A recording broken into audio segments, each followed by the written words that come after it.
So, you've decided to take the IELTS exam. Congratulations! Success starts with IELTS.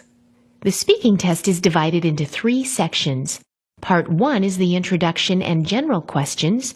Part 2 is the long turn, and Part 3 is an analytical discussion. It's important to understand the criteria on which you will be tested in the IELTS exam. First, we consider the criteria of fluency and coherence. This is one of 4 criteria on which you will be tested. We'll cover the other 3 in later videos. Fluency and coherence refer to your ability to speak at length, including organizing ideas logically and appropriately signposting. It also refers to your ability to express and justify opinions and to discuss and speculate about issues without long pauses or repetition of the same words. Signposting is the use of words or phrases that indicate the direction of your thoughts. We will give you some examples of this in a moment. Many students try memorizing large portions of speech to repeat during the speaking test, but this can add unnecessary stress and sound unnatural. We don't recommend this approach. Here are a few tips to improve your speaking test performance. As you are speaking about a topic, build on your point of view by adding a few details. For example, if the question is, "What do you do?"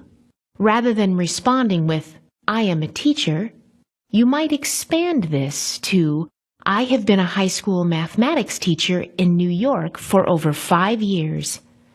For Part 2 of the test, use the bullet points on the task card to help you structure your long turn and make notes in the 1 minute that's given using key words.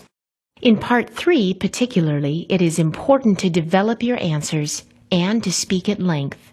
You can do this by thinking of reasons, effects, comparisons, supporting examples, and personal experience. Just make sure you are signposting what you say. For example, discussing excessive TV watching, you might mention reasons, increasing numbers of TV channels compared to a generation ago, and the popularity of TV characters. Effects, increasing obesity levels, eyesight problems, and other health issues.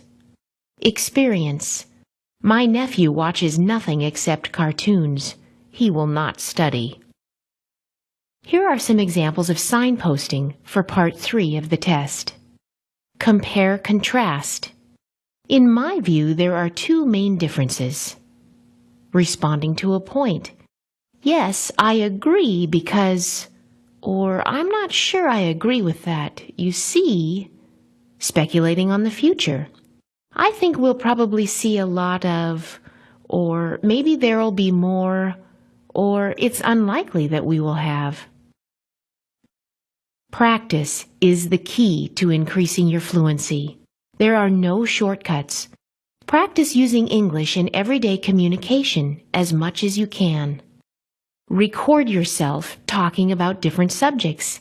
Then play it back and listen for linking expressions, hesitation, words you may be repeating, and times when your speech is slow. This will help improve your fluency. The assessment criteria is the only thing on which you will be tested. You will not be assessed on your appearance, body language while speaking in the exam, or your creative ideas. IELTS examiners are very consistent with their application of the IELTS assessment criteria. It is the same assessment given everywhere in the country and everywhere in the world. For more information, please see the other speaking test videos, lexical resources, grammatical range and accuracy, and pronunciation.